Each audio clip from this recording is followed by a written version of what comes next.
Welcome to TrineDay's Roundtable 37, Warriors for Peace and Economic Justice, following JFK's vision. I am Bruce Torres, moderating.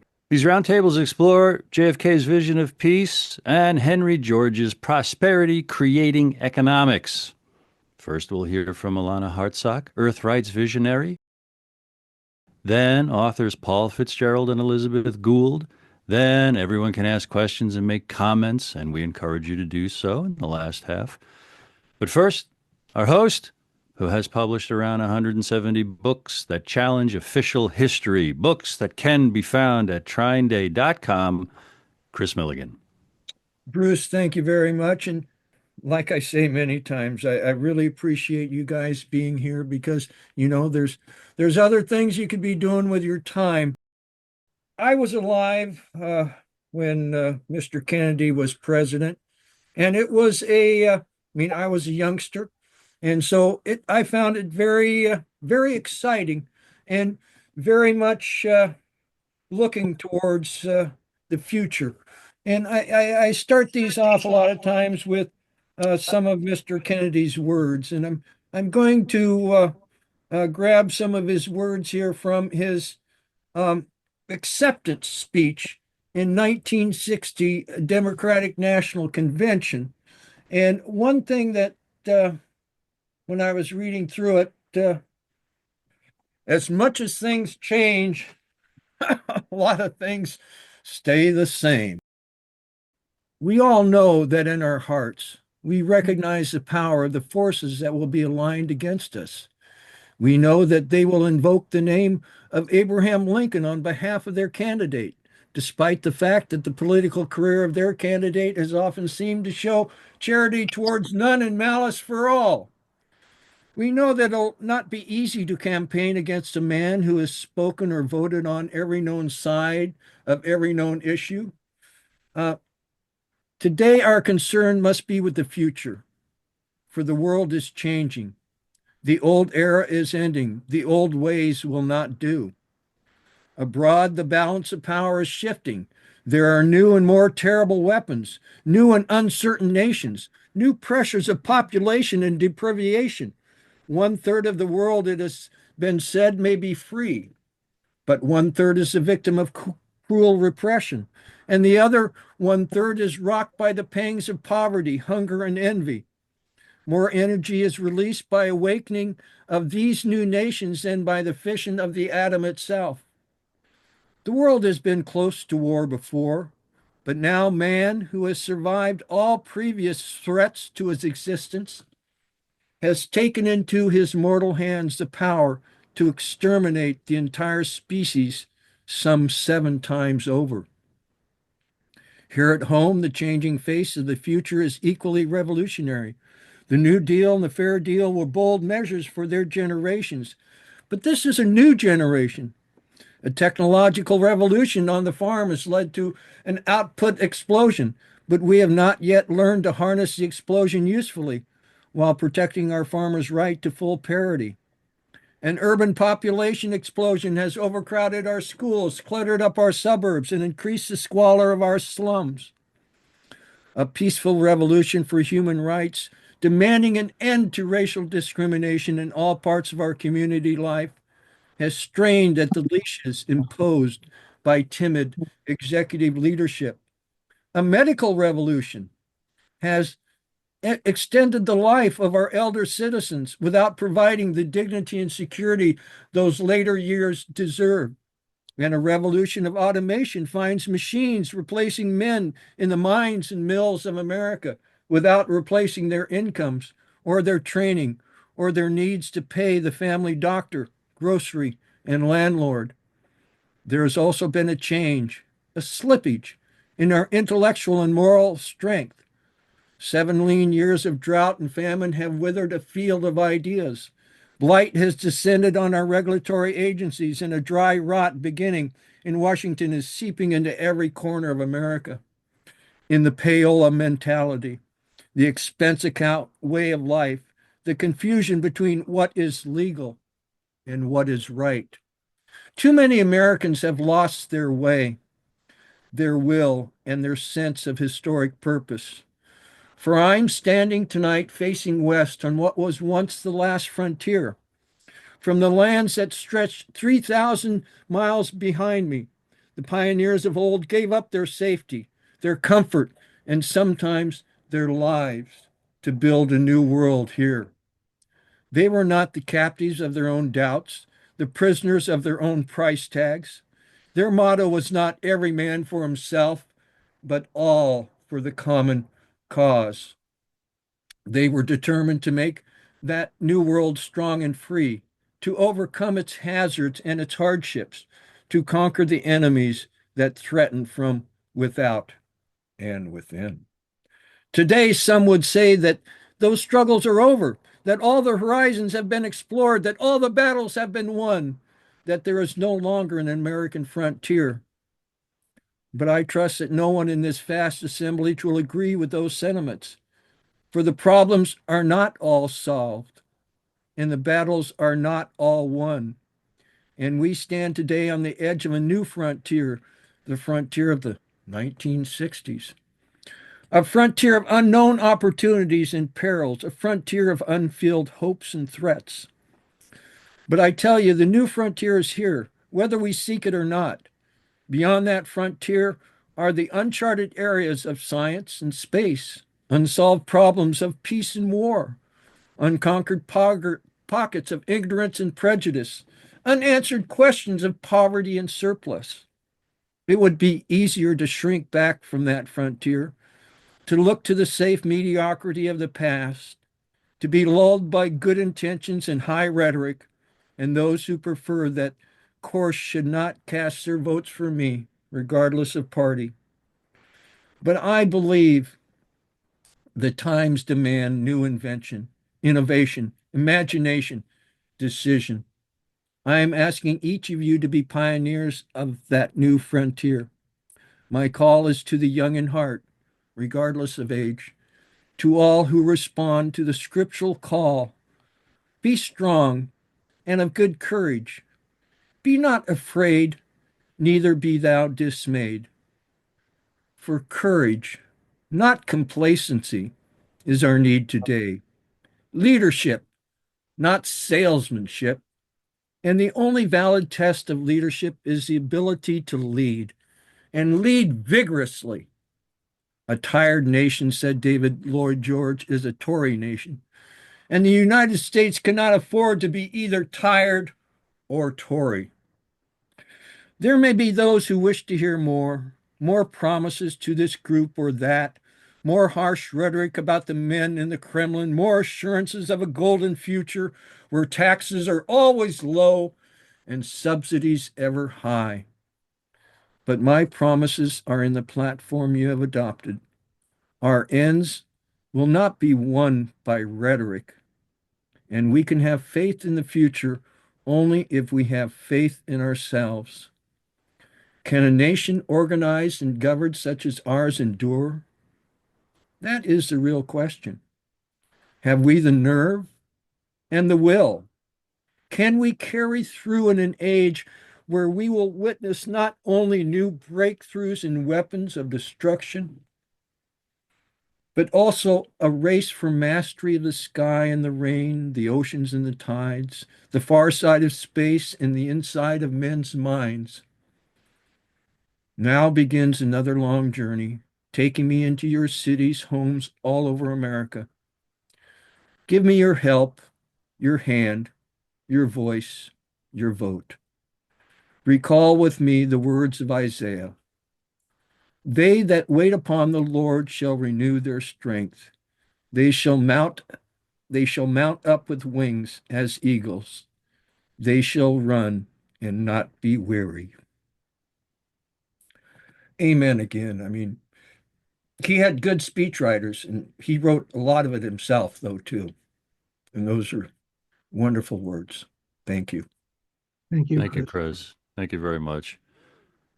And we advertise this as I described above, and also uh, mentioned that Henry George brought forth the concept that the earth belongs to everyone. And we had a footnote that mentioned Alana Hartsock's book of the same title, The Earth Belongs to Everyone.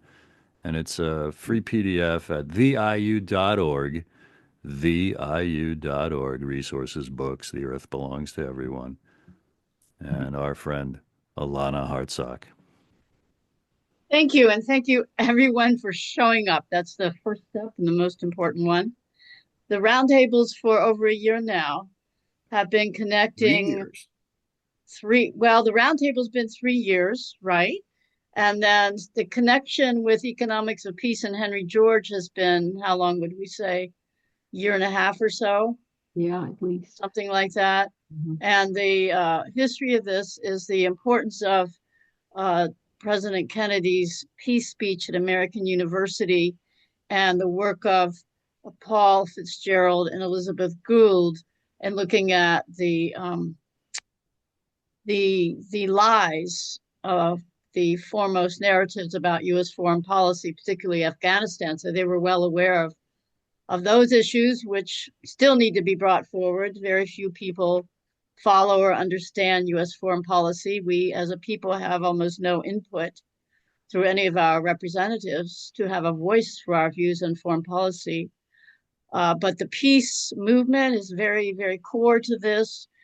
And many of us here have been involved probably in one way or the other to the peace movement for decades of our lives. This morning, I listened to a Zoom. It was a peace movement Zoom called Merchants of War. 178 people, many peace leaders. No mention of the land problem, of the fact that nearly all wars were for territorial control and grabbing of land and resources. No mention of taxation policy, which is to me abhorrent, is that we are paying for these wars with our taxes. So it's certainly a very key driver. Taxation's the ability to create or destroy.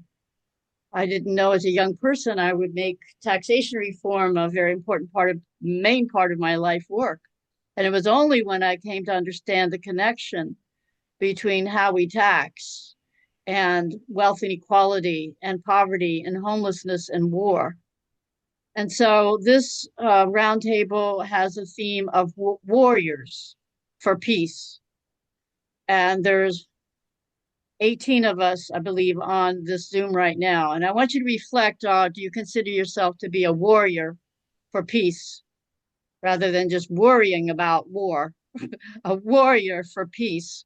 And how would you rate yourself on a scale of 1 to 5?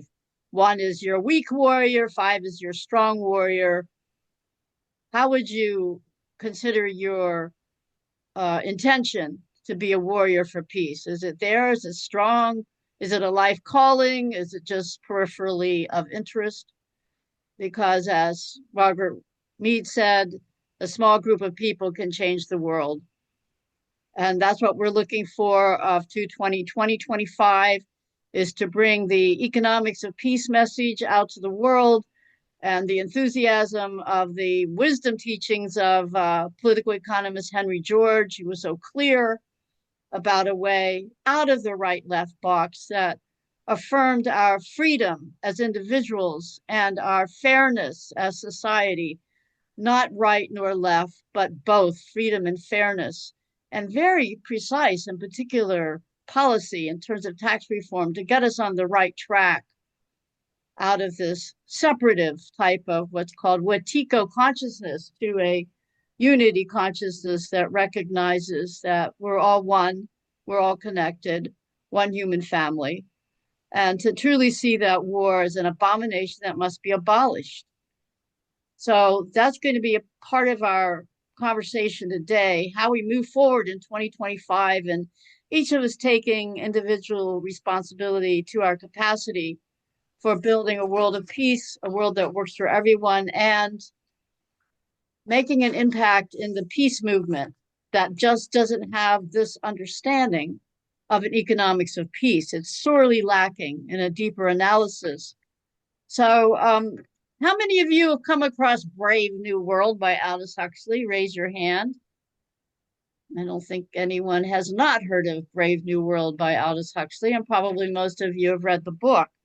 But here's a statement Huxley made that I thought would be of interest. He had said there's a couple of options, that dystopian world that he presented in Brave New World, or maybe utopian of the original First Nations people living very close to the earth. But he did say, had he known about Henry George, he would have presented a third alternative. He said, in this third positive alternative and vision, he said, in this community, economics would be decentralist and Henry Georgian, the politics Kropotkinist and cooperative. Science and technology would be used as though, like the Sabbath, they had been made for man, not as at present, and still more so in Brave New World, as though man were to be adapted and enslaved to them. So he had this awakening. The awakening is that, which many of us had, is when we discovered what's essentially perennial wisdom teachings around our relationship to our planet. That was brought to us most recently in profound statements and books by Henry George. So I'll leave it at that for now. Thank you. Thank you, Alana. There are probably people here and even watching live right now on Facebook, and definitely the video playback once I get it up on YouTube in the next couple of weeks, who are meeting Paul Fitzgerald and Elizabeth Gould for the first time. I refer you to two websites to find their voluminous work for peace and truth and many of the American ideals: valediction.net, and also invisiblehistory.com. They are great teachers, and it won't be long. Today, I predict, like all the other roundtables, not to put the pressure on you two guys, they typically blow my mind, and I expect nothing less this month, today, my friends, Paul Fitzgerald and Elizabeth Gould. Thank you, Bruce. Thank you, Bruce. Well, yeah, but absolutely. We want to first, I think, acknowledge Alana's comments and how much the whole encounter that we've had, bringing in the understanding of what geonomics, which I wanted to really read a simple definition, because I think once you hear this, you will realize how really straightforward and simple these understandings really are. But what I'm going to then let you know about, and this is actually a short history written by Jeff Smith, who was one of Chris's authors, really laying out in a very short article how much effort the one percenters put to stopping Henry George.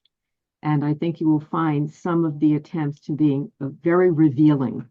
Okay, so geonomics, named after Henry George's economic ideology, states that everyone owns what they create, but that everything found in nature, especially land, belongs equally to humanity.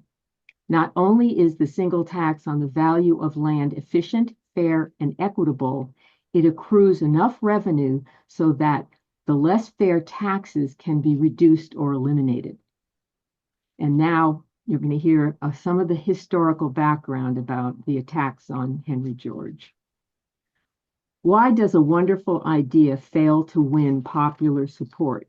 It could be because its opponents were rich and powerful and willing to wage war. The reform of sharing rent is perfectly phenomenal. It has spread prosperity, lengthened leisure, and made the economy work right for everybody. Yet without even catching on like socialism or capitalism, it nevertheless spurred the one percenters to fight back.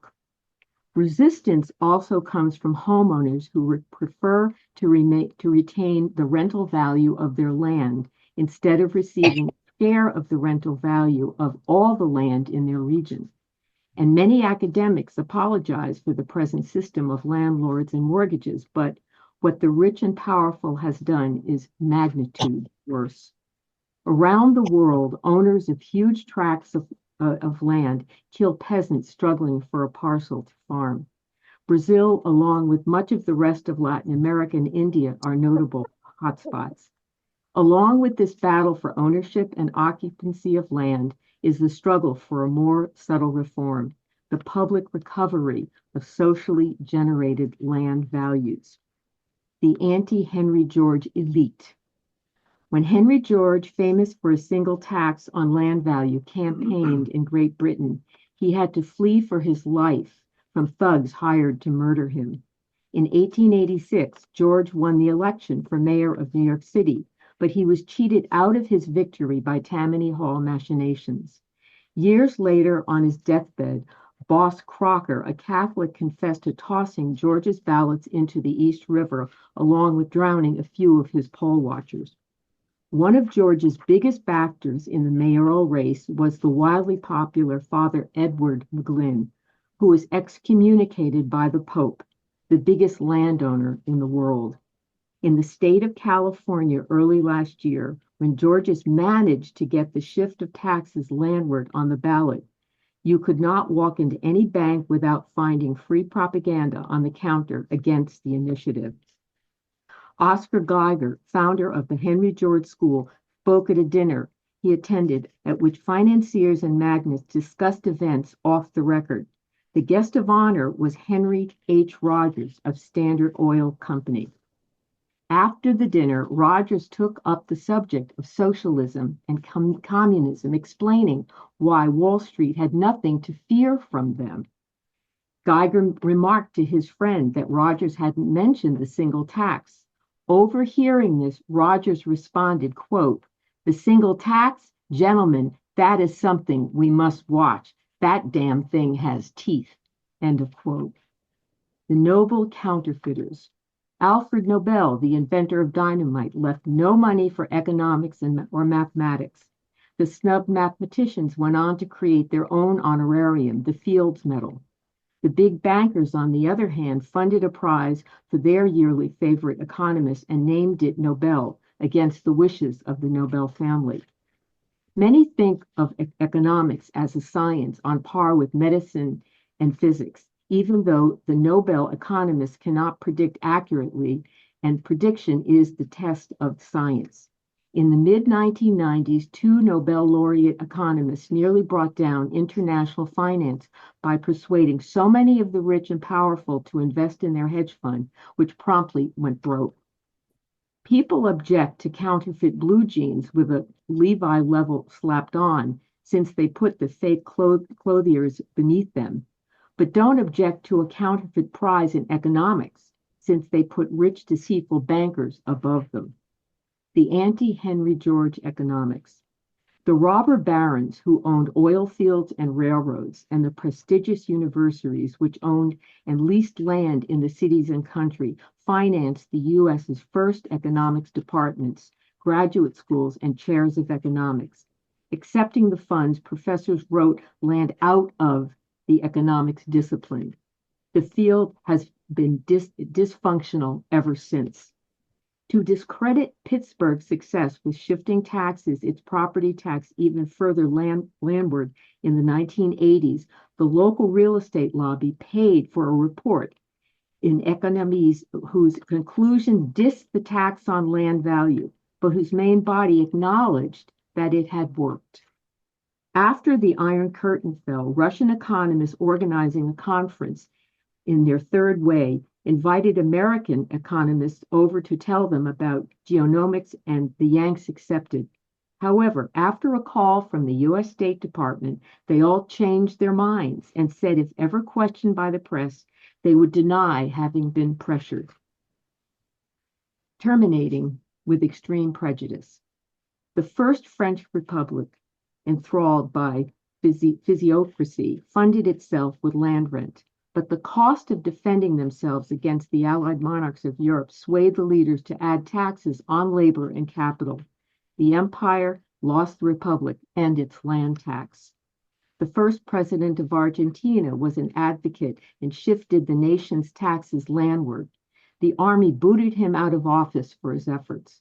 Later, they let the popular leader back in. but he didn't try the tax reform again. After their revolution, Mexicans elected Francisco Madero president. Madero promoted the shift of taxes landward. An army faction supplied by the U.S. assassinated him. In England, the last act of the political power by the House of Lords was a vote against the land tax in Lloyd George's budget.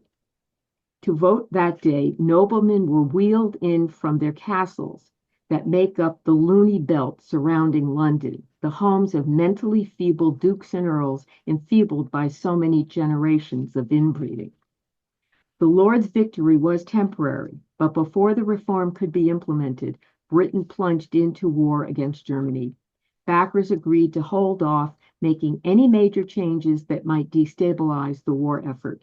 In Russia, after their revolution against landholders and their czars, the first president of the provisional government was the Democrat Kerensky, who intended reforms included the shift of taxes landward, but to avoid being assassinated, he fled the country.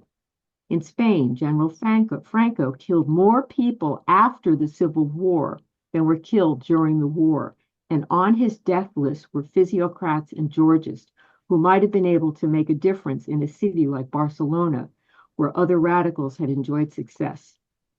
Mahatma Gandhi supposedly said, "First they ignore you, then they ridicule you, then they fight you, then you win." Some days it seems they're back to ignoring rent reformers, but maybe after the fights that have been laid out here, it's time for geonomics to win. And I agree with Jeff's conclusion, and I say that 2025 is the year that will finally bring Henry George's tax solutions back to the American people. And it is Peter Thiel's promotion last December of geonomics as the solution for fixing housing and the economy we think we can see as the breakthrough, that we have the potential to really get this out into the mainstream. And that's what we would really like to talk with all of you about today. Thank you. Thank you, Liz. And now you can all unmute and raise your hand, indicate you have it. Chris, you first, and then everybody else follow suit. This is a robust roundtable. I was gonna ask what Edward thought of what Liz just talked about there. Well, it was a pretty accurate explanation of the attack on Henry George and why that attack was so successful. There are many more details in the story, but certainly I remember a quote from John D. Rockefeller, who said something to the effect of, "Forget socialism. The most serious attack on us is coming from this fellow Henry George and the single tax." So, this is I just recorded an 8-minute call to arms on my own YouTube channel. You can go out and listen to that 8 minutes if you like. So I'm right with you. This is the year that hopefully we will have an opportunity to bring these ideas mainstream. And I join with all of you. I join with Alana in particular to do whatever I can to make it happen. My activism tends to be in the classroom and on Zoom, but I am engaged with some other organizations of late that are working on systemic problems too. Some of you may be familiar with Jeremy Lent and the work he's doing called Deep Transformation. I've been linking up with those folks for a while.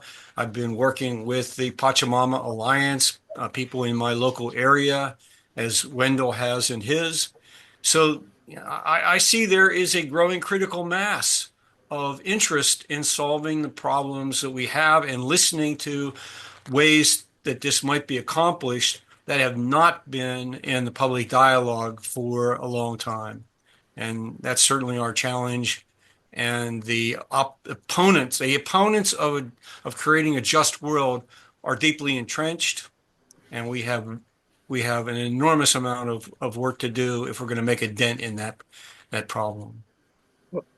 These things can be done in states too. It doesn't have to be a federal. Actually, I mean, they can be done in cities, in counties. Well, that's um, the mantra for activists has always been think globally and act locally. And within the Georgia's community, that's been a priority for uh, the last 80 to 90 years of working in local communities to try to get the cities, towns, townships, boroughs, counties, school districts to look at how revenue is raised to pay for local government and convince them that the a switch to a two-rate property tax is part of the solution. And there are, fortunately, real world examples of success that we're able to increasingly point to. Um, Alana may tell you a little bit more detail about the work that she has done, and I've been peripherally involved in Baltimore. The organization Baltimore Thrive is trying to get the state assembly to pass enabling legislation so that Baltimore can become a two-rate property tax city. And if a city as large as Baltimore does it, this will present a real world example of remarkable success to the rest of the world that can't be ignored. Is there paperwork that's been developed that can be given to people that don't know a lot about it, that they can give to local officials so that it can be talked about? I mean, Jeffrey brought me his book, Counting Bounty, several years ago. I mean, he was the first person I heard about Henry George. Okay. And the other thing I find interesting is that, um, oh, 1984, George Orwell, he was born in 1903. He put out that book in 1949. And then he didn't learn about that until after that book was out. And it just shows how much that he was buried. They buried Henry George and all of his stuff. So, Uh, Yeah, Chris, I mean, this has been always a challenge for reformers. Uh, to give you an example of how highly thought of Henry George was, John Dewey was the first president of the board of the Henry George School of Social Science in New York. wow. And in 1932, Dewey went on the radio in New York as the Depression was getting worse and basically said, here's what we have to do to solve this problem. And he gave a really cogent speech on what could be accomplished if Henry George's ideas were embraced. Mm-hmm. So, but to your question, the literature on this subject is everywhere on the internet. All one has to do is put the name Henry George in in your browser, or land value taxation, or the single tax on land, uh, or Alana Hartzog's name, and you'll get plenty of material to read, download, and distribute. And I put a note in about my own, website project, the School of Cooperative Individualism, and I have compiled the writings from every author who's written on this subject in the last 125 or 30 years. Thank you, Liz. Yeah, I want to make a point right here. I wanted to bring up Peter Thiel's promotion of Henry George and really try to make sure people really understand how important that potential is. It does have to be used. We have a lot of work to do to actually take advantage of what that breakthrough means. But he was interviewed on a program that has 500 subscribers. The normal views that anyone would get on that program would, including Daryl Fairweather, who is a major economist who's done a lot of reporting on Georgism, and also is been interviewed, for all the mainstream media. She got something like 300 views. Peter Thiel, the last time I looked, was at 83,000 views. So that gives you an idea of what it means for the clarity. Now, whatever LT may do, certainly don't know. And what his true intention is, I don't know. And I actually don't care. I think it's something to, capture the volume of air that this man is generating and use it, to go to people. I think what happens when people hear a guy at that level is promoting, because he's like the one percenters that this whole presentation that Jeff Smith did was about. Those were the people that weren't scared of communism. They weren't scared of socialism. Doesn't that tell us everything we need to know about Georgism? It was real. I think, if I'm not mistaken, and please, my friends here who are experts tell me, but I think it was Lenin who said that Henry George's solutions have the power to save capitalism, to make it possible for capitalism to keep going. And ironically, what was socialism and communism always about? Replacing capitalism. So according to these one percenters, that wasn't true. It wasn't true. It was to distract the public, to never being able to really get the power of what Henry George had created in the 19th century, and that it spread around the world in addition in the 19th century. And what they had to do to stamp it out, maybe not stamp it out, but to suppress it. And thanks to people like Ed and Alana and Wendell, it kept it alive. And now is the time to, I think, really begin to imagine how we can take advantage of the potential that might be a combination, too, of the fact that homelessness is at such a level in this country now, and problems with cities are obviously being impacted all over the country by this. And my guess is that they really may want to try to actually implement some of these solutions. But if they continue to control it, I'm concerned about what that would mean for maintaining it and spreading it all around. Thank you, Liz. I want to catch up with some things people put in the chat, and then I'll get to these patient yellow hands. I saw Carol first and then Ruth. But in the chat, Denver very kindly put a couple links in there to websites leading to Paul and Liz's work. Thank you. Edward, you mentioned your cooperative-individualism.org for your work. Quanta put in this comment, Energy, the Electric Power Research Institute. Quanta, do you want to talk for a minute about the point you wanted to make there? Unless she has stepped away, everyone can refer to that in the chat. Last chance for Quanta. And then Dean writes, shifting taxes landward is seen as and responded to as an act of war by the class of inhumans that love money and power more than human beings. Dean, do you want to elucidate on that, elaborate on that? No, I think it speaks for itself. It's like simply what it's what we're up against. Thank you. Yeah. Okay. In agreement with the urgency of all the information being presented here today, Sky Phoenix has put John Seed, the founder of RainforestInformationCenter.org, speaks about the religion of economics with a video link. Very informative. Sky, do you want to comment on that? The second link is the one that works. For some reason, the first one doesn't. Okay. And John Seed was the man who kind of started and invented the destruction of the rainforest activist. He was the first activist actually that started it back in Australia. I think it was 1979, where he got involved just in his local area. And when he was on his way to court, the court decided his case before he got there and decided that he was right about not destroying the old growth forest in his neighborhood and made it a state park. So they gave him the Australian Award Honor of the Year for the instance. That's just a little, tribute. But thank you.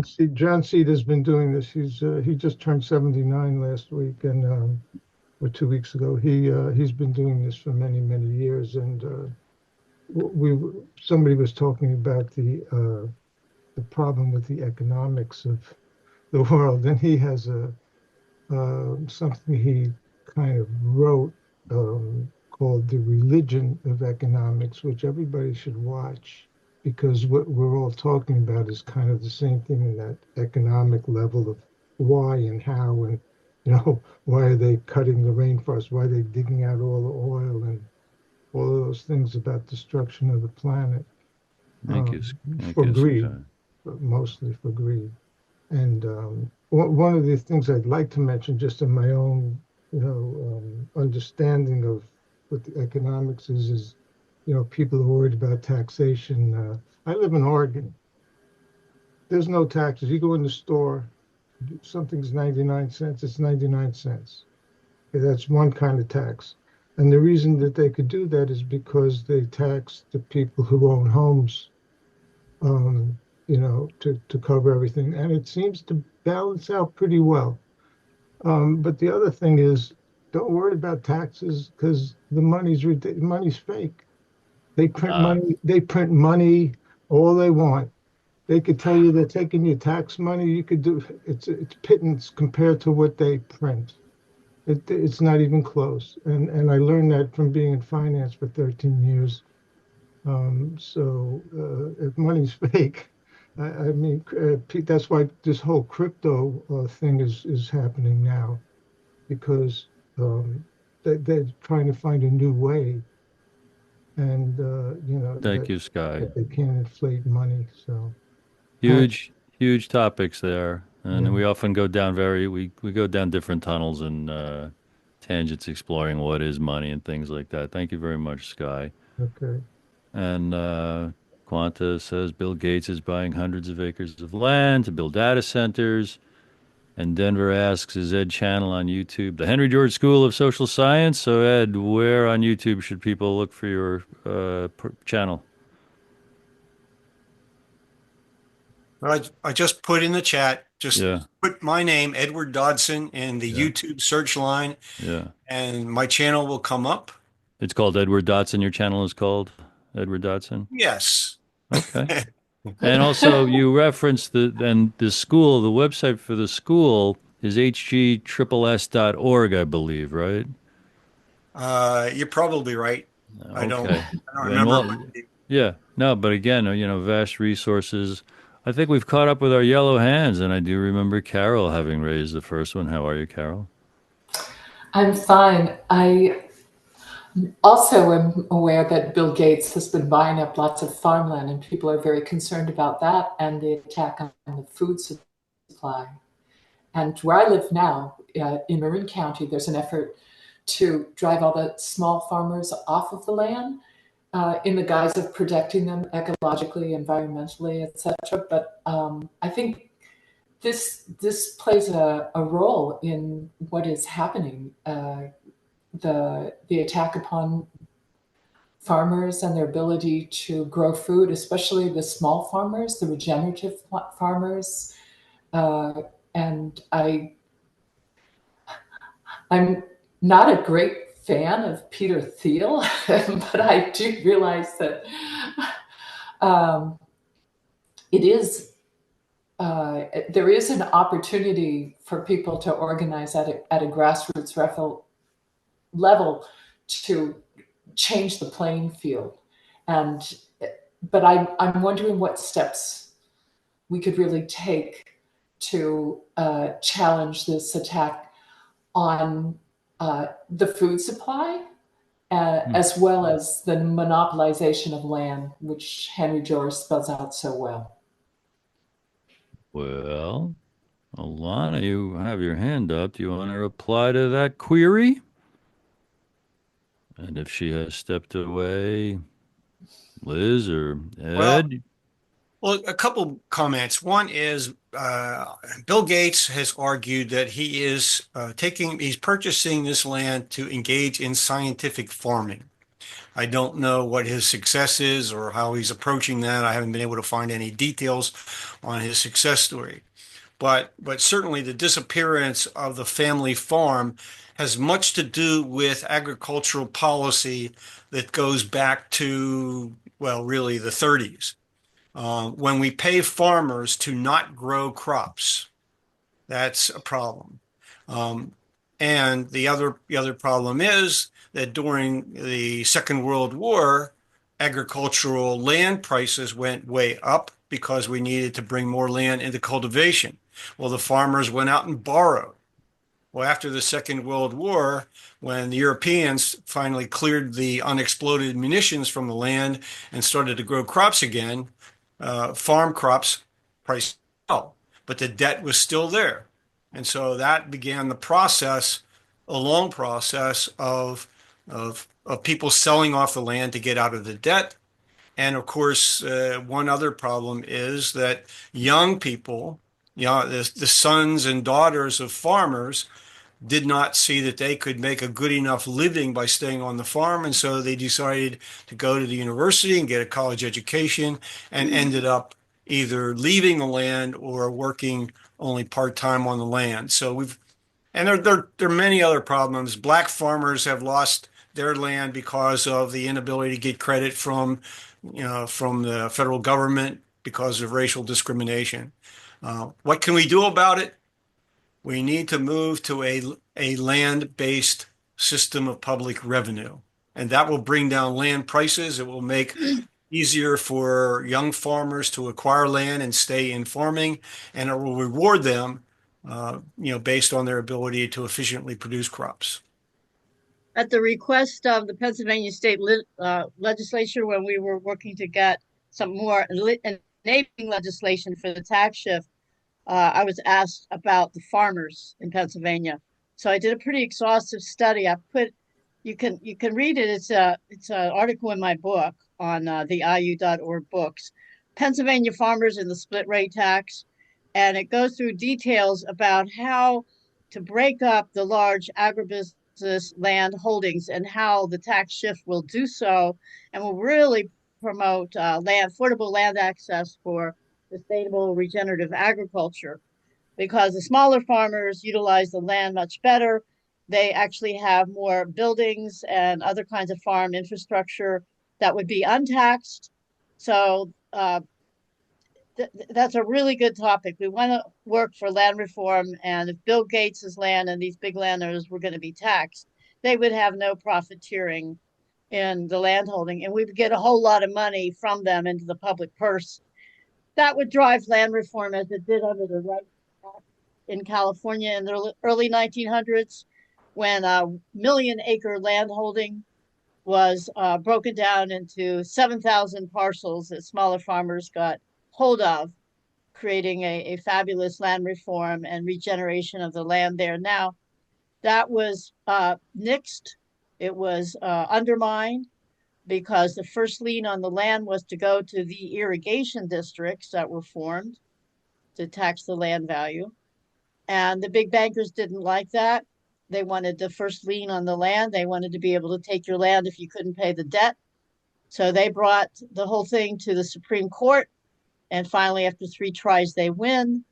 So that is really why, in my view, we do need to link the land reform and land tax issue as often as possible with the need for public banks, with the understanding that some of you here have about the banking problem.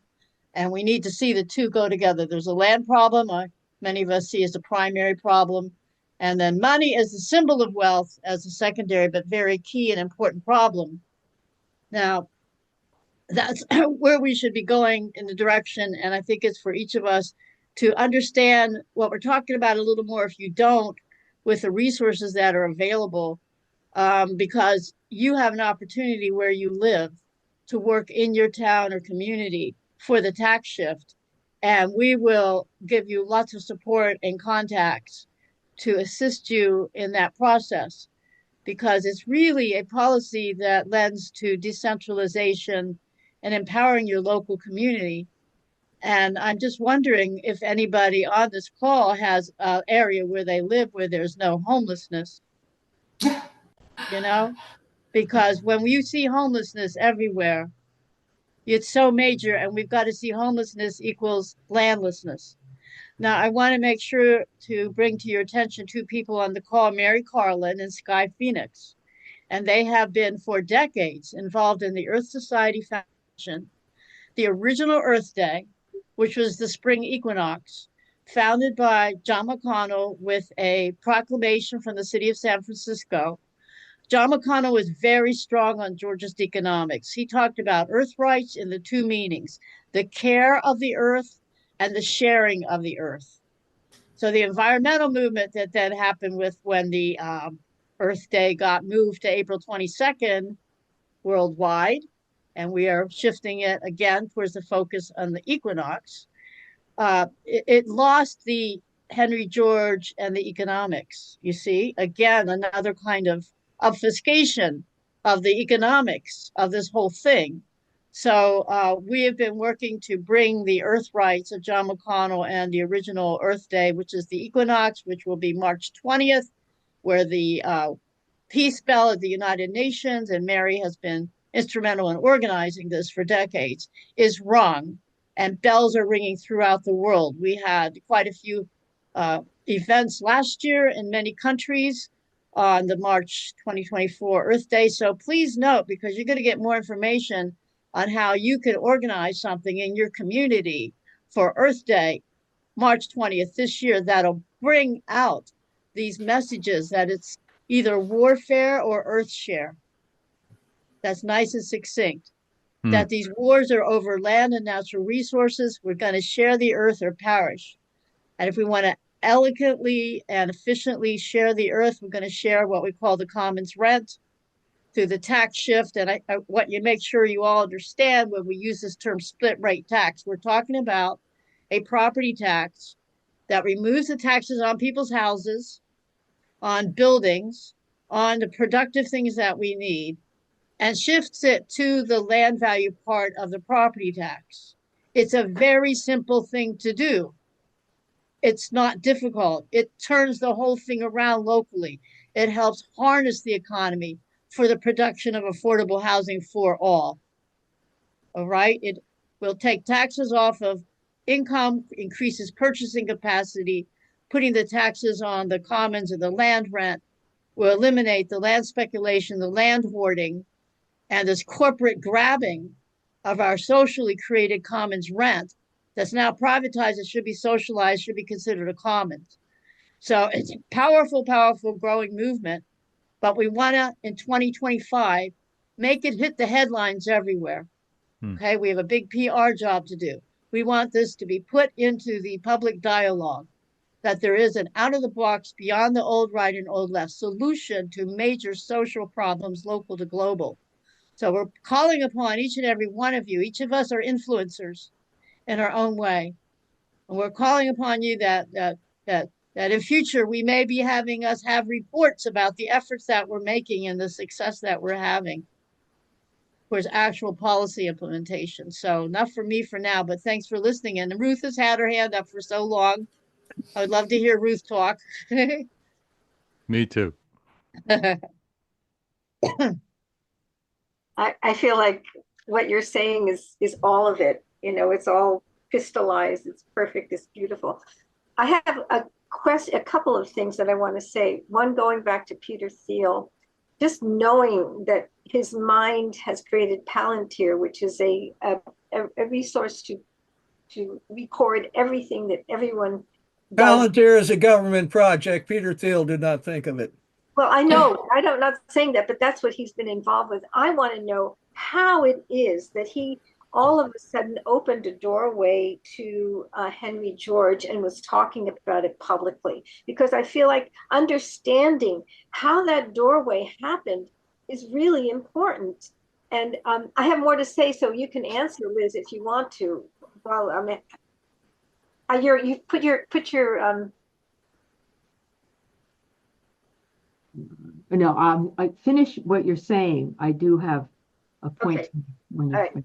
The other thing is, you know, also I was thinking about usury and the fact that almost all the wars that are being fought right now in the Middle East and towards Russia have to do with the usury. And I wanted to get the connection between usury and Henry George's thinking, because that too is, it seems to be something that is, you know, the control of banking at that level, and what it does to cultures seems to be very, very important. And the third thing that I was thinking about, because here in LA, one of the things that has become evident is that there was a selling off of the water rights of 60% of the water in California to the Resnick family so they could grow their pistachios and their pomegranates. And they, as a private, they also paid off people to get the rights to get water away from land to cities to their farms.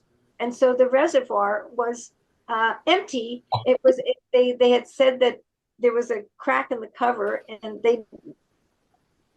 this was seen in February of last year, and they never fixed it. And the reservoir was empty, and there was no water to stop the fire.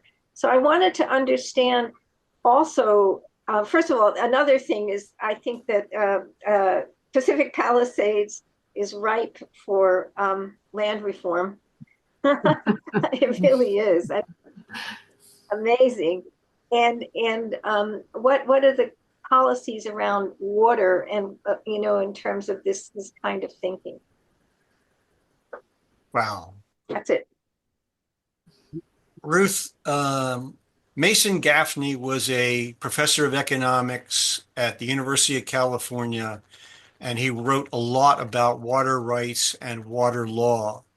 You might want to just put his name in the internet and find, or you can go to my website, and I have just about all of his writings on this subject. He wrote a paper titled Sacred Water, but he also commented on many times about the unfortunate adoption of Proposition 13 and the effect this had on property, the increase in speculation in land in California, and how it has negatively impacted the ability of California communities to raise revenue to pay for public goods and services. So, but in my view, he is the top economics expert that the United States ever had on land policy in the 20th century, and he was in California. Mason Gaffney. Yes, Gaffney. Right. And I'd like to talk about war just a little bit. We're doing this new book called Two World Wars and Hitler, Who's Responsible? And, we've been told stories about World War I. I mean, at its core, World War I, the powers that be didn't want Germany and Russia to get together and control the heartland. Okay. So they fomented World War I, and we've done it. This book is done by scientists, okay? And one's a doctor, the other's a computer scientist. And the thing that they're really doing is taking on the historians, okay? Because the historians have lied to us, and not just lied to us, but there's been a well-funded campaign, okay, to fool us and to care and to, distort history, okay? But World War I and World War II were not organic wars, okay? And then also to get to the point of money, okay?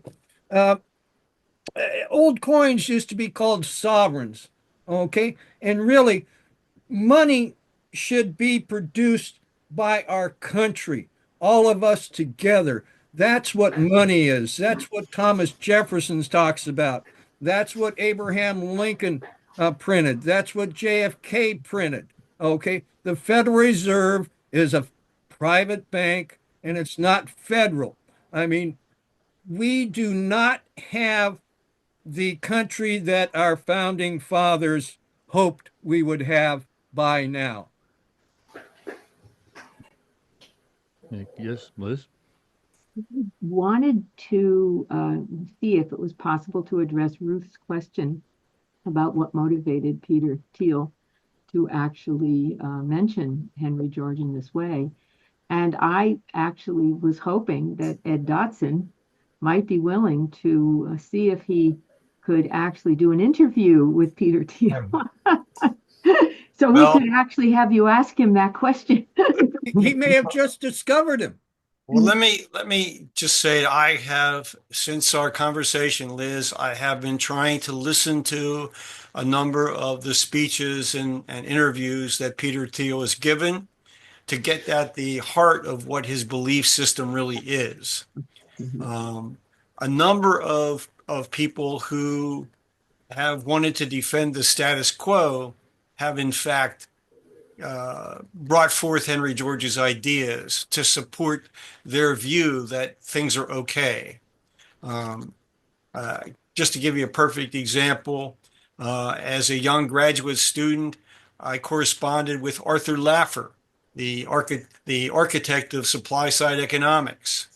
And Arthur Laffer wrote back to me and said, "Oh, my ideas about supply side economics are perfectly consistent with Henry George," which was totally a misrepresentation of George.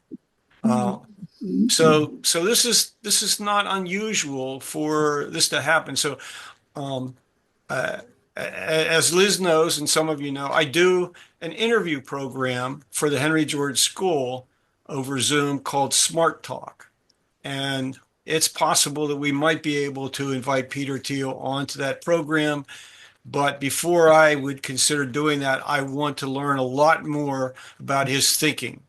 I don't want to bring someone onto that program who is going to say something to the effect, well, Henry George had the right solutions, which is to get government out of the way.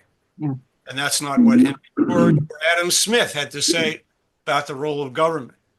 That, what George and Smith had in common was that they called for just law, justly enforced. Amen. I have a little And an different end to take on privilege. Thiel. I have a different take on Thiel. Ed is being agnostic, which is fine. There's research Well, only to do. because I don't really know how to be Oh, other. I know, because you want to do the research. So this is just conjecture on my part. But Thiel is not a real estate at this point speculator, profiteer. He's not Gates buying up a lot of land. He's an entrepreneur.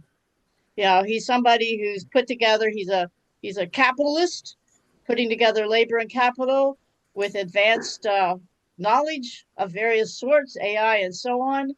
And where's the money to do that? Well, it's a military industrial complex. So yeah, he's been financed to do some odious types of things, but any technology into the hands that can be used for good. We can use all the AI to see what land is being damaged where worldwide.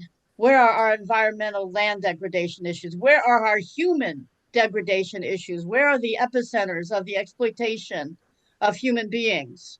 So we can use this tremendous power for the good. And next Saturday, we'll have our third session on land value mapping, how we can use GIS and these kind of detailed technology to actually bring in the information about land rights and how to do the tax shift. So tile may be, I don't even know, is it tile or teal? Somebody Teal. tell me. Teal. Teal, like the color teal. Teal. That this is how we divide and conquer. We the people have been divided and conquer. We can play the same game. There are billionaires who have one way or the other made money off of doing something that contributes something good ultimately. I'm sure we're all happy to have the internet. We're talking on it right now. And then there are billionaires who primarily have made their money by capturing the commons rent, the unearned income from land and natural resources. Those are the ones we want to go for and tax. The ones that are more honest entrepreneurs, I believe, like a Thiel, can actually be concerned about wealth inequality, social problems, homelessness, and so on. I think Elon Musk is concerned about major social problems. We need these guys on our side to shift working for us. And I think that's the opportunity Peter Thiel does represent. Thank you. We're going to need a lot of money to build this movement.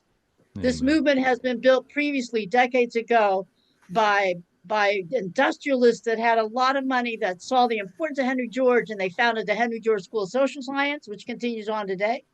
They founded the Schachenbach Foundation. These are multi-million-dollar Georgist organizations founded by wealthy people who understood Henry George, who valued both the free market and the fairness and having a just society. That's what we want to aim for, those kind of rich people. And they're out there.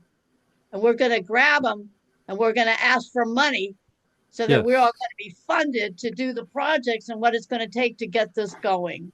And you and people like Ed can really vet Peter Thiel, hopefully as publicly as possible. Liz, you had your hand up. Yeah, what I'd like to point out, the reason I mentioned about how many people Thiel's interview attracted, the point is, Ed, and anyone else who's in a position to do something like this, it is the opportunity to get into a level of conversation where the work is real, okay? The real Georgists and the ones who really have the information, we're going to have to get out there and very quickly, grab all that interest and turn it into an understanding. We think that that's what you're ready for.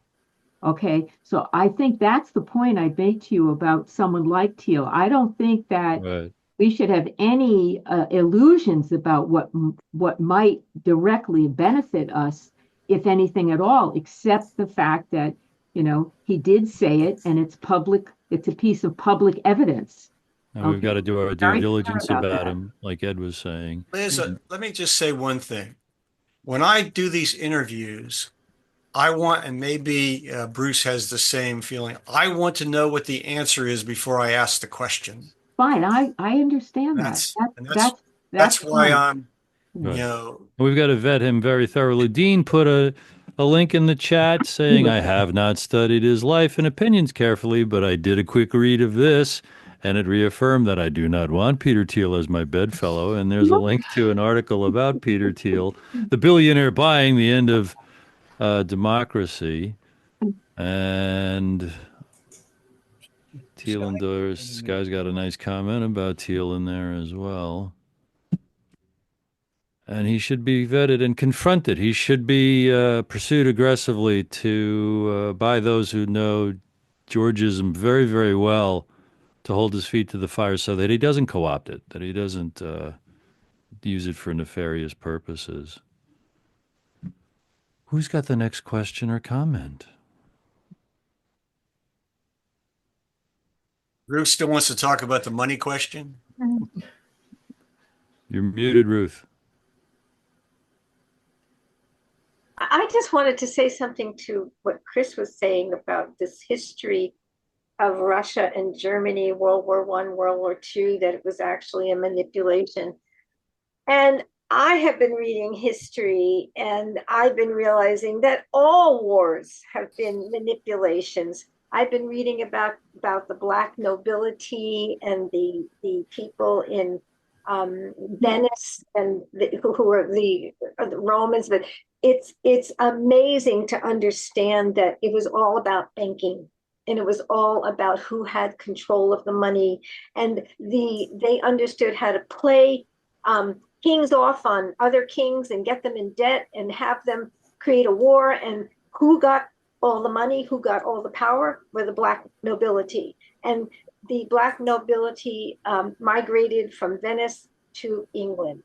And it's an amazing thing to get this history and understand that. And I just wanted to say that it's all been a manipulation. And one of the things with Russia is Russia refused the Rothschild banks. And Rockefeller came in there and helped foment the Russian Revolution. And anyway, that's all I want to say. I feel like inviting the opportunity to maybe put the past on hold for a minute and invite Ed or Alana to take 5 or 6 minutes or whatever to describe a best case scenario applying Georgism today, now, where, locally, state, regionally, countrywide, and who wants to accept that challenge to paint a picture of what we're presumably equipping ourselves to fight for or advocate? Who wants to paint such a picture? Well, Alana? there's a couple examples in Pennsylvania. Actually, we've had 18 towns and cities who have shifted their property tax to land value to varying degrees. Pittsburgh did so decades ago. Their affordable housing indices were, I think there was only one other city that was anything close to the affordable housing in Pittsburgh. Harrisburg was the second worst city in the United States in the 1970s. I mean, it was horrific. It was second on the federal distress cities reports. And so they were desperate to do something. They started over a few years shifting their local property tax base onto land values, taking it off of housing. They had this is a city of about 50,000, about 4,000 boarded up buildings. In a short period of time, those boarded up buildings, we went down to just a handful, like 400 or so. The city's budget improved. They were able to fund local needs. Newspapers were saying, we're not sure what Mayor Stephen Reed was doing, but it sure has been helping the city. The city started winning numbers of awards for best practices for a city. So it totally turned Harrisburg around. This was just a small dose of the tax shift. Just the local property tax, people started to pay federal income tax. But the thing that happened is you had these boarded up buildings, and now they're going to pay more on their land site. So if you're an owner and you're a speculator holding a boarded up building, and of course the reason to let your property run down is so you'll pay less taxes. That's the upside down nature of our property tax and taxing the building. But now they're going to pay more just on their land. So they either became good working capitalists and hired labor and put together capital to get those houses built and repaired, or they sold off their properties to people who could. So that is a really, really good story. I told you the story of the Right Act in California as a land reform. Some of you, I've been learning more about Singapore. And Singapore is like this charm city. I mean, if you read what people are, they're just so excited about the city of Singapore, how well it functions, how amazing it is. It is based really on a commons rent public finance. And that goes back quite a few decades to when it was under the British control, but the British were charging land rent for access to their territories. So Singapore is an amazingly interesting story. But then our third largest city in Pennsylvania is Allentown. All right. Allentown, the people themselves, we have people knocking on doors and showing how homeowners are going to pay less under this policy and how it's going to benefit the people. So they voted for it. The couple of large landowners tried to get it voted against. They had airplanes with banners flying and all kind of media to try to get the people to vote against it. It was voted upon a second time, and the citizens voted in again for the land value tax shift. So I like to say how we can vote in economic democracy. There's a rare example of it, but the capacity and potential is there. All you need is sufficiently informed citizenry, and we can use our democratic power to vote in an economic democracy right under our noses. So I guess that's enough examples for now. Ed, did you have more, or Mary Carlin? Did you have to this point? Okay. Well, do you want me to, Mary, do you want to say something before I do? No, He's she's saying waving no. off. No. Well, Yeah. okay. Thank What you. Alana's talking about is extremely important, and again, I think we need to continue to work at the city level, the town level, the township level, and all that local government. But to affect aggregate change, it's going to take thousands of these communities to make the change, to have an aggregate impact on our society. We can have best examples like Harrisburg and Allentown, and hopefully they'll catch on. My thinking has been to try to significantly change the way government raises its revenue otherwise from the property tax. And that, to me, is the income tax. And it's also the business profits tax. So what should we do about the income tax? My proposal is to combine simplicity with real progressivity. And how might that look? Well, first of all, think about this. There is no such thing as a capital gains in the real world. Under our tax system, we give so-called capital gains beneficial treatment. We tax capital gains as a lower rate of taxation than we do tax wages and salaries. So the starting point is get rid of that difference. Tax all income from all sources at the same level of progressive rates. But to benefit the people at the bottom, let's exempt all incomes up to some amount. I would say the national median. That's maybe $60,000. So everyone who has an annual income of $60,000 or less pays absolutely no taxes. No exemptions or deductions above that. So anything above $60,000, you start to pay an increasing rate of taxation on higher ranges of income. And when you get up to, let's say, $100 million, maybe the rate of taxation would be 95%. That's my point. That's my starting point with the income tax for individuals. Now, what about the business profits tax? Not a good idea. We reward companies that have expenses. So you pay your executives high compensation packages, you give them great benefits, and that all gets deducted from their tax obligation. So again, I would say let's combine simplicity with progressivity with regard to replacing the business profits tax with a low but gradually increasing rate of taxation on gross revenue. There are some states that already are doing this. So we want to encourage small business, whatever that number is in terms of gross revenue. Let's say it's $5 million. I don't know what the number is. So all businesses with gross revenue of $5 million or less would pay no federal income tax. Above 5 million, you'd have a graduating rate of taxation on higher ranges of income or high ranges of revenue.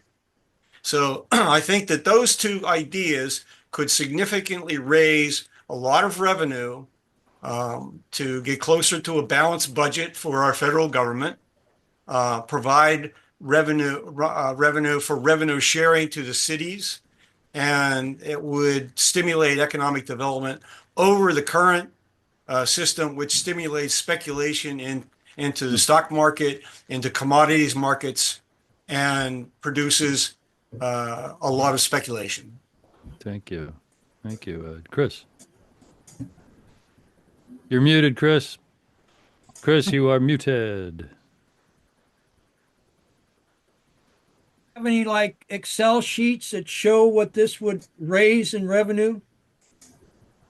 I haven't tried to work out the numbers, Chris, but it's certainly a project that's worthwhile doing. Right. I have to tell you that, my colleagues in the Georgia's community aren't uniformly in agreement with my analysis. Well, I have an issue with how you set that. There's a solid line. Above this, you're here. Below that, you're here. I have a real problem with how you set that line. I have a practical implementation problem of trying to get anything done on the federal level. But even if you do get this, and you talked about giving revenue sharing down to the local level, any improvements happening on the local level still going to be reflected in the increase in the land value.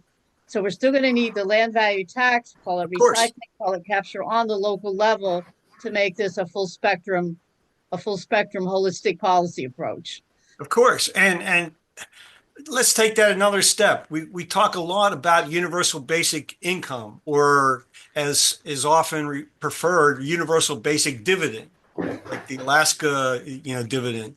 Well, I have concerns about a universal basic dividend being capitalized into higher land prices, making housing less and less affordable.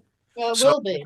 Without land value taxation, if we go to a universal basic income, I've argued we need billions of dollars from the government to subsidize the construction of millions of affordable housing units. And so where does the revenue come from if you don't have LVT? I think revenue comes from the kind of federal tax reform that I've outlined. So you mentioned basic income, and you're doing a Martin Luther King who proposed basic income on Monday. And what time is that?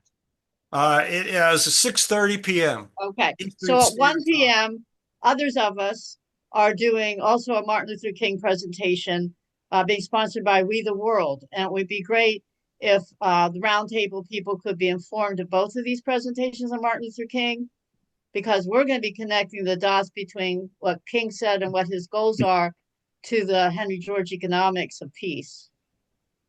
Can you Bruce, tell put it where, in the chat. and also tell us out loud because it'd be great to hear. Where, first of all, the 1 p.m. Alana, what site can people sign up at? Well, I just now got a Zoom link for it, so let me capture that and put it in chat. All right. But then Okay. to publicize it beyond this conversation, is there a website folks can go sign up themselves for the Zoom? We're not requiring sign up. You're just going to get the web link and you're just good to go once you got the Zoom link. Okay. Okay. Thank So you. I'll try to find that.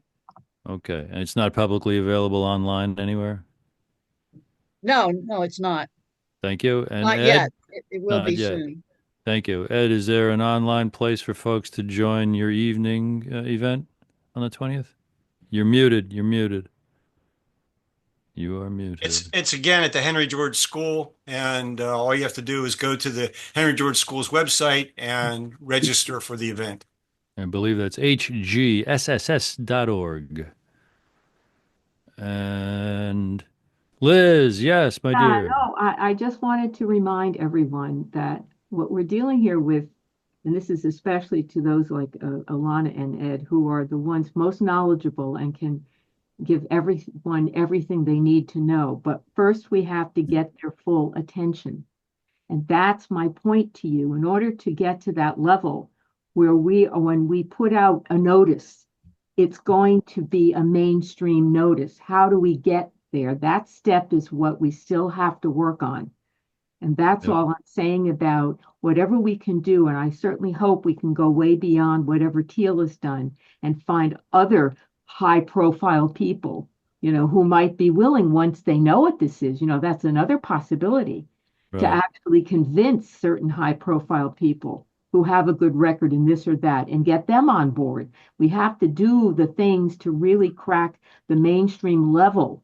So when you talk about what you just announced just now, about what needs to be done, people are, in tune and ready to take some kind of at least open up to the information and really take it in.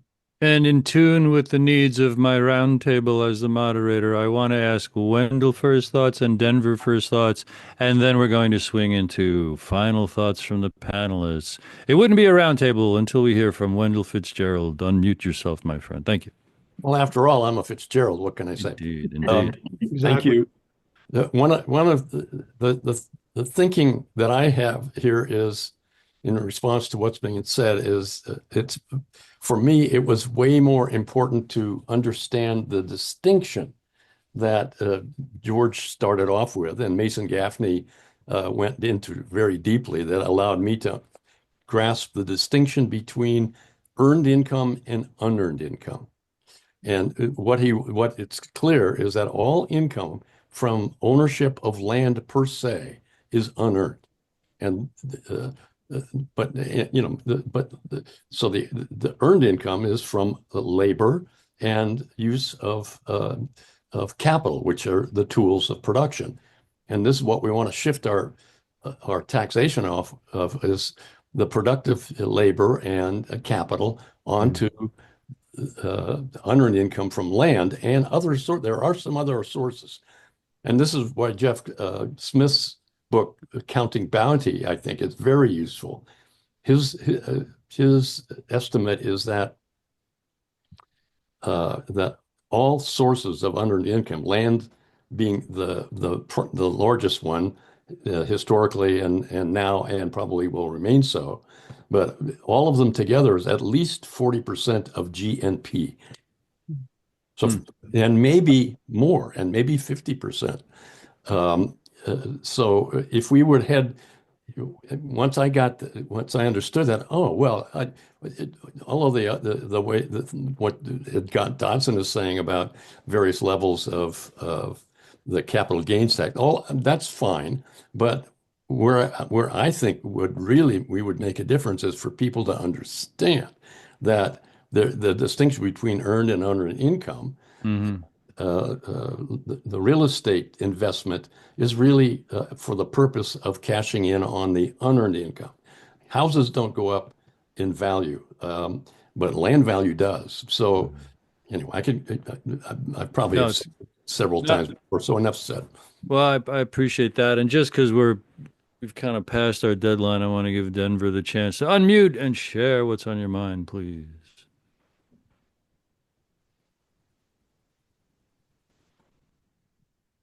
Can you hear me okay? Hear you.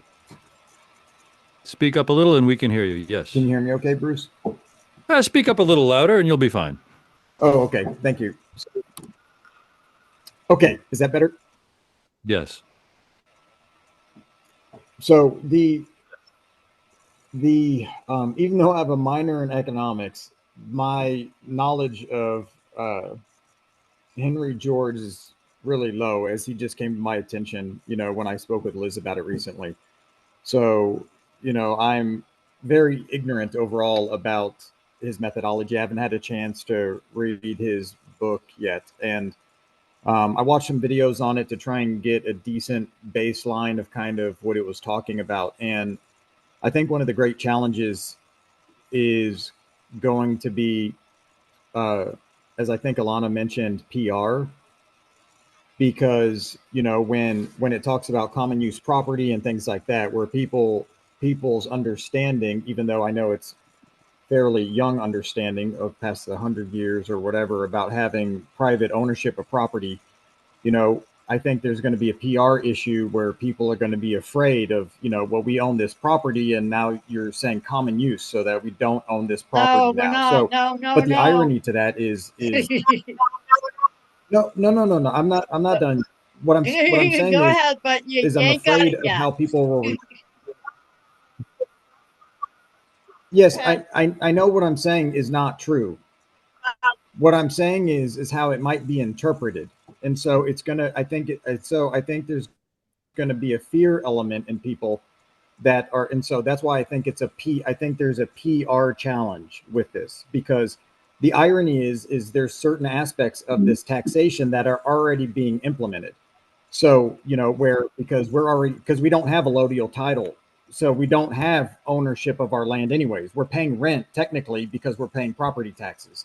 So, but we're supposed to be getting something back for that. But my point being is when people start looking at this, I'm trying to think about, from a proactive perspective of how people are going to kind of dismiss it, because people's attention spans are very low. So I think of how we approach it, I think is really critical. And I know that y'all have decades of working with this, and I'm just learning about it. And so that's why it's a very, very much so a novice perspective coming at it, and very ignorant. I absolutely admit.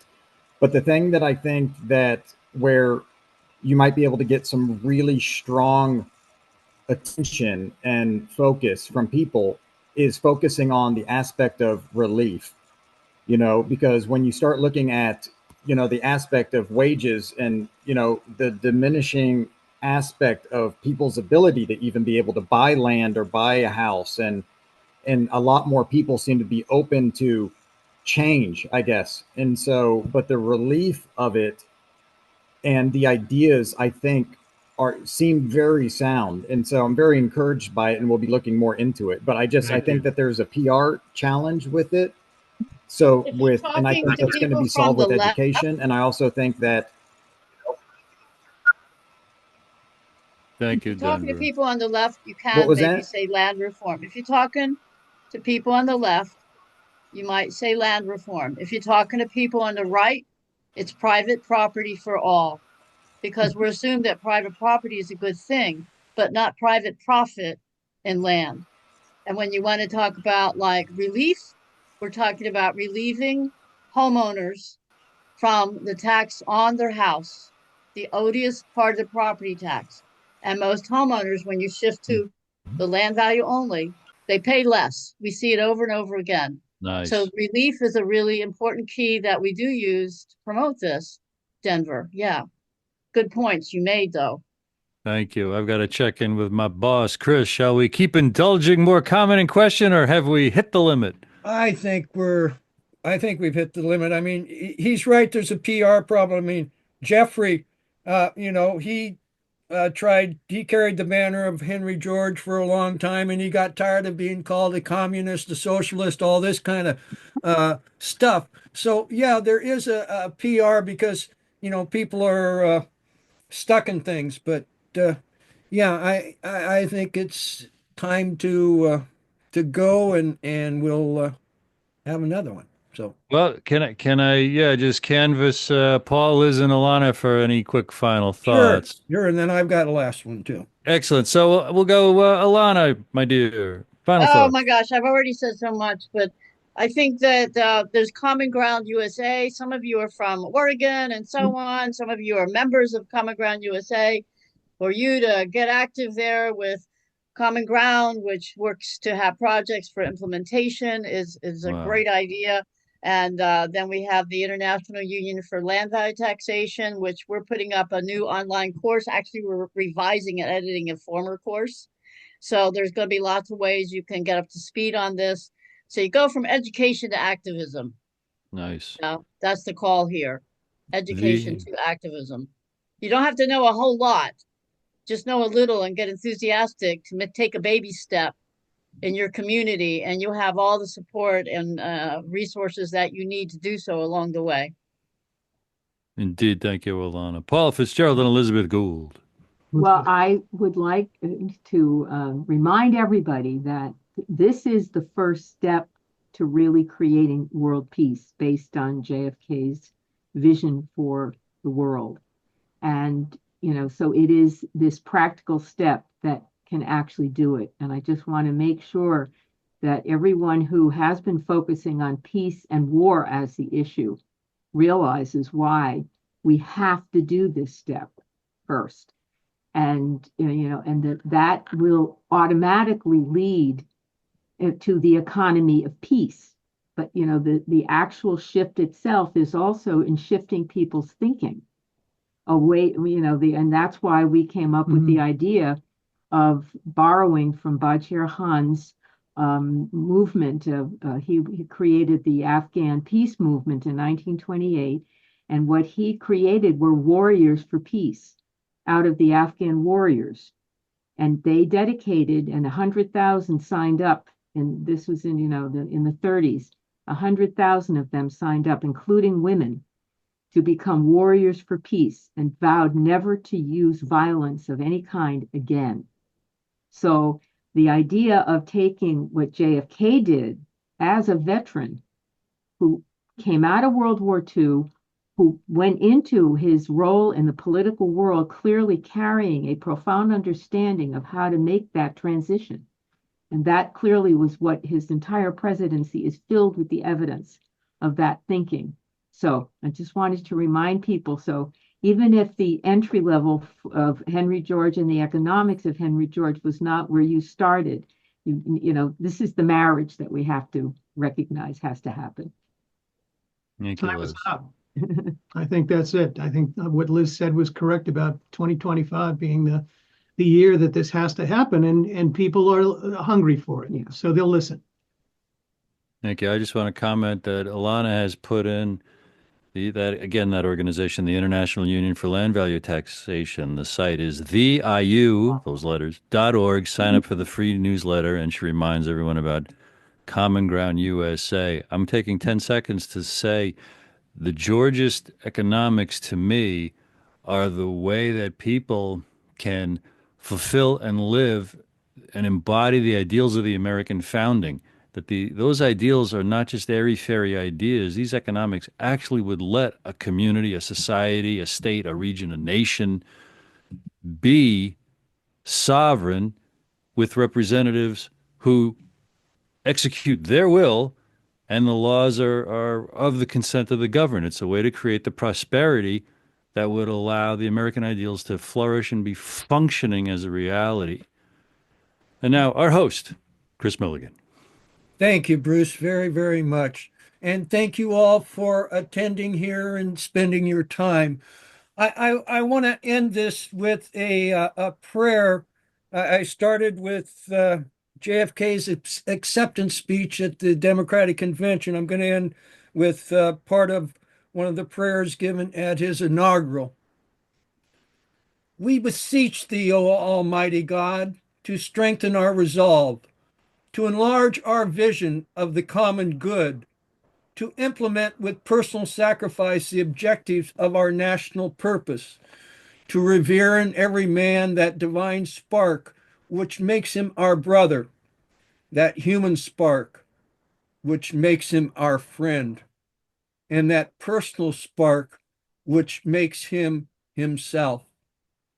To learn to ask ourselves sincerely in every community effort, not what we can get out of it, but we can put into it. To defend my right to be myself, to defend my neighbor's right to be himself, and to defend America's duty to respect the rights of all men.